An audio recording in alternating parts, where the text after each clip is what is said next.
On Sunday, Ukraine executed an unprecedented drone attack on Russian airbases, destroying at least 13 aircraft, according to Andriy Kovalenko, head of Ukraine's Center for Countering Disinformation at the National Security and Defense Council. In a Telegram post reported by BBC News, Kovalenko claimed that Operation Spiderweb, orchestrated by Ukraine's Security Service, SBU, obliterated critical Russian aviation assets, with additional planes damaged, targeting airfields like Alenia, Belaya, Dyagilevo, Ivanovo, and Voskresensk. Ukrainian sources assert that the strikes, launched from trucks disguised as mobile cabins within Russia, hit up to 34% of Moscow's strategic bomber fleet, valued at $7 billion. While Russia has acknowledged the attacks but not the extent of losses, the operation's audacity signals a new phase in the conflict, where low-cost drones challenge the dominance of multi-million-dollar warplanes. The operation struck at the heart of Russia's air power. Alenia, located near Murmansk, approximately 1,200 miles from Ukraine, houses Tupolev Tu-95 and Tu-22M3 bombers, which are essential for long-range missile strikes. Belaya, in Siberia's Irkutsk region over 2,800 miles from Ukraine's border, hosts similar aircraft, including Tu-95s and An-12 transports. Dyagilevo, in Ryazan, 320 miles from Ukraine, serves as a training hub for strategic bombers, while Ivanovo, 500 miles away, and Voskresensk support additional assets. According to Ukrainian intelligence sources cited by Kyiv Post, the SBU deployed 117 first-person view, FPV, drones, smuggled into Russia inside trucks with retractable roofs, enabling launches near the airbases. The operation, planned for 18 months under the supervision of President Volodymyr Zelensky and SBU Chief Lieutenant General Vasyl Maluk, aimed to disrupt Russia's ability to bomb Ukrainian cities. The Tupolev Tu-95, known as the Bear, in NATO parlance, is a Cold War-era strategic bomber that remains a linchpin of Russia's air force. First flown in 1952, this four-engine turboprop aircraft spans 164 feet with a 152-foot fuselage, capable of carrying 33,000 pounds of ordnance, including Kh-101 cruise missiles used against Ukrainian targets. With a range of 9,300 miles and a top speed of 510 miles per hour, the Tu-95 can strike distant targets without refueling, making it ideal for strategic missions. Modernized variants, like the Tu-95 Mega Siemens, feature upgraded radar and navigation systems, but each aircraft costs an estimated $50 million to maintain or replace. The Tu-22M3, a supersonic bomber introduced in the 1970s, boasts a top speed of Mach 1.88 and a 53,000-pound payload, including Kh-32 anti-ship missiles. Priced at $70 million per unit, it complements the Tu-95 in both strategic and tactical roles. The Berry Fa-50, a $350 million airborne early warning and control platform, serves as Russia's eyes in the sky, coordinating air operations with its advanced radar. With fewer than 10 A-50s in service, its reported loss would be a significant blow. Ukraine's FPV drones, likely including models like the UJ-22 Airborne, represent a revolutionary approach to warfare. The UJ-22, developed by Ukjet, has a 500-mile range and a 44-pound payload, sufficient for precision strikes on stationary targets like parked aircraft. Costing as little as $10,000 per unit, these drones are mass-produced, allowing Ukraine to deploy them in large numbers. The SBU's tactic of launching from trucks near airbases bypassed range limitations, with each drone operated by an individual pilot using real-time video feeds for pinpoint accuracy. Videos released by the SBU, verified by CNN, show aircraft burning at Belaya, with one clip capturing SBU Chief Maluk commenting, "How beautiful Belaya airfield looks now." The operation's logistics were staggering. Drones were smuggled into Russia inside wooden crates, disguised as mobile cabins, and launched from trucks parked near an FSB facility, according to Reuters. The reported scale of the attack is staggering. Kovalenko's claim of 13 destroyed aircraft aligns with broader SBU assertions, reported by multiple outlets, that over 40 planes were hit, including Tu-95s, Tu-22M3s, Tu-160s, and an A-50. The SBU estimated damages at $7 billion, affecting 34% of Russia's cruise missile carriers, though these figures await independent confirmation. Unverified footage from Russian social media, cited by The Guardian, shows bombers engulfed in flames at Belaya, with smoke rising over the Siberian base.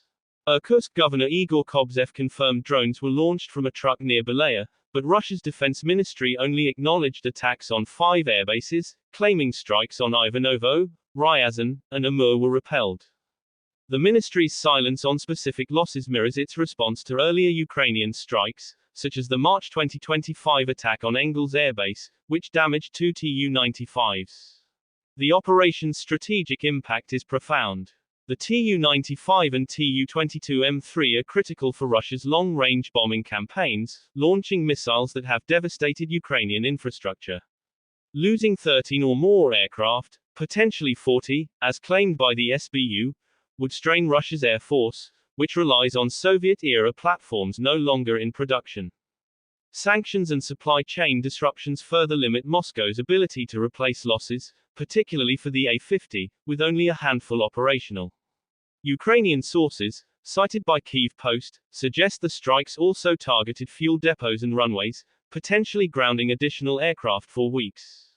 The operation's timing, on the eve of peace talks in Istanbul, suggests a calculated move to strengthen Ukraine's position, with Zelensky proposing a full and unconditional ceasefire, hours after the attack. Historically, Ukraine has honed its drone capabilities to exploit Russian vulnerabilities. In 2022, Dyagilevo was hit by drones, damaging several aircraft, while 2024 saw strikes on oil refineries that disrupted Russia's fuel exports.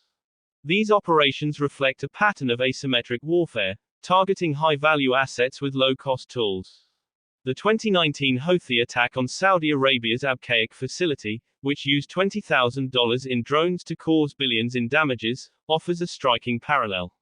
Similarly, Azerbaijan's use of Bayraktar TB2 drones in the 2020 Nagorno-Karabakh conflict decimated Armenian armor, proving the efficacy of affordable drones against traditional defenses. Ukraine's FPV drones, guided by real-time video, take this a step further, enabling precise strikes over vast distances. For comparison, the U.S. MQ-9 Reaper, costing $30 million each, is designed for surveillance and targeted strikes but lacks the scalability of Ukraine's $10,000 drones. The economic disparity is a key factor. A single Tu-95's cost could fund thousands of FPV drones, allowing Ukraine to overwhelm Russian defenses through numbers. The SBU's claim of $7 billion in damages, if verified, would rank among the costliest single-day losses for Russia's air force. The Tu-160, another reported target, costs $250 million per unit and is Russia's most advanced strategic bomber, with only 17 in service. Its inclusion in the attack, as claimed by Ukrainian journalist Alexander Kovalenko on Telegram, would exacerbate Russia's losses, though the war zone noted that such claims remain unverified. Russia's attempts to shield aircraft with tires, seen in footage from Belaya, proved ineffective against FPV drones, which rely on visual targeting rather than radar. Geopolitically, Operation Spiderweb could reshape the conflict's dynamics. Western allies, who have supplied Ukraine with drones and intelligence, may view the operation as proof of Kyiv's ability to execute complex missions. Reuters reported in May 2025 that NATO countries increased deliveries of drone systems, including US-made Switchblade drones, which share similarities with Ukraine's FPV models. The operation's success could spur further aid, particularly in long-range strike capabilities. However, it risks escalation. Previous Ukrainian strikes, such as those on the Crimean Bridge in 2022 and 2023, prompted Russian retaliatory attacks on Ukrainian infrastructure. Moscow's muted response so far leaves open the possibility of a calculated counterstrike, especially if losses are as severe as claimed. The operation's execution highlights Ukraine's ingenuity. Smuggling 117 drones into Russia, concealed in trucks disguised as mobile cabins, required 18 months of planning and covert logistics. The SBU's ability to launch from within Russia, near an FSB facility, underscores the operation's audacity.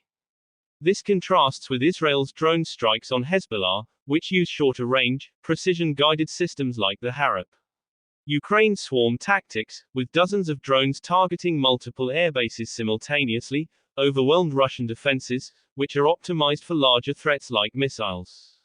The S-400 system, Russia's premier air defense platform, struggles against small, low-flying drones, as noted by analysts at the Center for Strategic and International Studies. Russia's airbase vulnerabilities are now under scrutiny. The use of tires to shield aircraft, seen in footage from Bilal, failed to deter FPV drones, which rely on visual targeting. This echoes challenges faced by the U.S. military, which invested $1 billion in counter-drone systems in 2024, according to Defense News. Russia may need to fortify airbases thousands of miles from the front, diverting resources from offensive operations. The operation's human toll is unclear, with no confirmed casualties reported.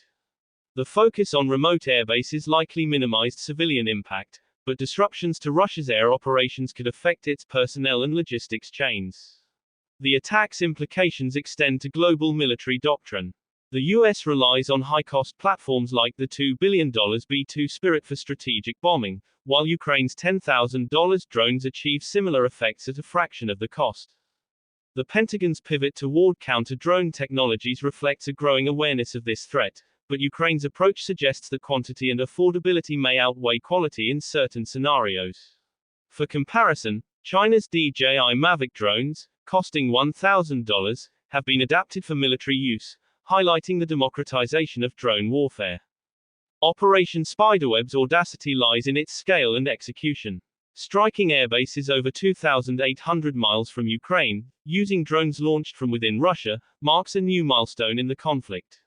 The reported destruction of 13 aircraft, potentially 40 or more, could cripple Russia's air force, which relies on aging platforms. The Tu-95 and Tu-22M3, though formidable, are irreplaceable in the short term, and the A-50's scarcity makes its loss particularly acute. Ukraine's ability to sustain such operations, supported by domestic production and Western aid, could shift the battlefield's balance.